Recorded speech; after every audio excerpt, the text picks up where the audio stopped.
Good morning. So ito yung dog cage natin na 2x3 pero tinasan natin. Ito yung regular na 2x3 natin na 36 inches yung yung height niya. Yung body niya is 24 inches.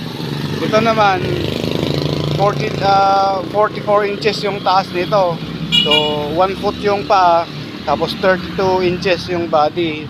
Tinataasan natin to para yung medyo matataas na aso yung at least na nakakatayo dito. So yan. Yan, dalawa yan. Yung isa reserve, yung isa wala pang may-ari. So yan, pwede nating yan. Pwede nating bisitahin. Yan. Yan.